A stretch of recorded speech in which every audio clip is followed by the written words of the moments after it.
ଏହି ମାସରେ ଜନ୍ମିତ କନ୍ୟା ହୋଇଥାନ୍ତି ମା ଲକ୍ଷ୍ମୀଙ୍କ ସ୍ୱରୂପ।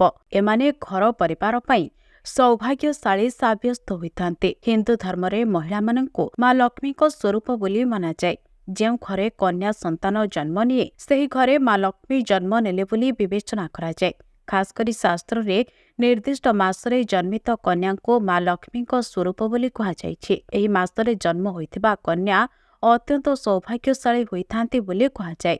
ତେବେ ଚାଲନ୍ତୁ ଜାଣିବା କେଉଁ ମାସରେ ଜନ୍ମ ହୋଇଥିବା କନ୍ୟାଙ୍କୁ ସାକ୍ଷାତ ମା ଲକ୍ଷ୍ମୀ ବୋଲି ମନାଯାଇଥାଏ। ମାଘ ମାସର ଶୁକ୍ଳ ପକ୍ଷରୁ ଫାଲ୍ଗୁନ ମାସ କୃଷ୍ଣପକ୍ଷ ସମୟ ମଧ୍ୟରେ ଜନ୍ମିତ କନ୍ୟା ଲକ୍ଷ୍ମୀ ପ୍ରତିମା ହୋଇଥାନ୍ତି।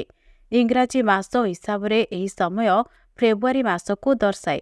ଫେବୃଆରୀ ମାସରେ ଜନ୍ମ ହୋଇଥିବା କନ୍ୟା ମା ଲକ୍ଷ୍ମୀଙ୍କ ସ୍ୱରୂପ ହୋଇଥାନ୍ତି। ଏହି ମାସରେ ଗ୍ରହମାନଙ୍କର ସ୍ଥିତି ଶୁଭ ସ୍ଥାନରେ ରହିଥାନ୍ତି।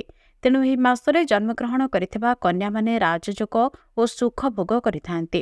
ଏହି କନ୍ୟାମାନେ ବେଶ୍ ଶାନ୍ତ ସ୍ୱଭାବର ହୋଇଥାନ୍ତି। ଚୈତ୍ର ମାସ ଶୁକ୍ଳ ପକ୍ଷରୁ ବୈଶାଖ ମାସ କୃଷ୍ଣପକ୍ଷ ମଧ୍ୟରେ ଜନ୍ମ ହୋଇଥିବା କନ୍ୟା ମଧ୍ୟ ଲକ୍ଷ୍ମୀଙ୍କ ସ୍ୱରୂପ ହୋଇଥାନ୍ତି। ଇଂରାଜୀ ମାସ ଅନୁସାରେ ଏହା ଏପ୍ରିଲ ମାସ ହୋଇଥାଏ। ଏହି କନ୍ୟାମାନଙ୍କ କୁଣ୍ଡଳୀରେ ମା ଲକ୍ଷ୍ମୀଙ୍କ କୃପା ହୋଇଥାଏ। ଏହି ଝିଅମାନଙ୍କର ସବୁ ଇଚ୍ଛା ପୂରଣ ହୋଇଥାଏ। ଏମାନେ ଧୀରଚିତ୍ତ ଓ ବୁଦ୍ଧିମତୀ ହେବା ସହ ନିଜ ଜନ୍ମସ୍ଥାନରେ ଉନ୍ନତି କରିଥାନ୍ତି। ବିବାହ ପରେ ମଧ୍ୟ ନିଜ ପରିବାରର ଉନ୍ନତି କରିଥାନ୍ତି ଏହି ଲକ୍ଷ୍ମୀ ସ୍ୱରୂପା କନ୍ୟାମାନେ। ସେହିପରି ଜ୍ୟେଷ୍ଠ ମାସ କୃଷ୍ଣପକ୍ଷରୁ ଆଷାଢ଼ ମାସ କୃଷ୍ଣପକ୍ଷ ମଧ୍ୟରେ ଜନ୍ମ ହୋଇଥିବା କନ୍ୟା ମଧ୍ୟ ଲକ୍ଷ୍ମୀ ପ୍ରତିମା ହୋଇଥାନ୍ତି। ଇଂରାଜୀ ମାସ ଅନୁଯାୟୀ ଏହା ଜୁନ୍ ମାସ ଅଟେ। ଏହି ଝିଅମାନେ ବହୁତ ଧନୀ ହୋଇଥାନ୍ତି। ଯେଉଁ ଘରେ ଏହି ମାସରେ କନ୍ୟା ସନ୍ତାନ ଜନ୍ମ ନେଇଥାଏ ସେହି ଘରେ ମା ଲକ୍ଷ୍ମୀଙ୍କ ବାସ ହୋଇଥାଏ। ଏମାନେ କ୍ଷମାଶୀଳ, ଉତ୍ତମକର୍ମୀ, ଶାନ୍ତ ସ୍ୱଭାବର ଏବଂ ପରୋପକାରୀ ହୋଇଥାନ୍ତି। ଭାଦ୍ରବ ମାସ ଶୁକ୍ଳ ପକ୍ଷରୁ ଆରମ୍ଭ ହୋଇ ଆଶ୍ୱିନ ମାସର କୃଷ୍ଣପକ୍ଷ ମଧ୍ୟରେ ଜନ୍ମ ହୋଇଥିବା କନ୍ୟାଙ୍କୁ ମଧ୍ୟ ଲକ୍ଷ୍ମୀ ସ୍ୱରୂପ ମନାଯାଏ। ଇଂରାଜୀ ମାସ ଅନୁସାରେ ଏହା ସେପ୍ଟେମ୍ବର ମାସ। ଏହି ଝିଅମାନେ ରାଜଯୋଗ ଭୋଗ କରିଥାନ୍ତି।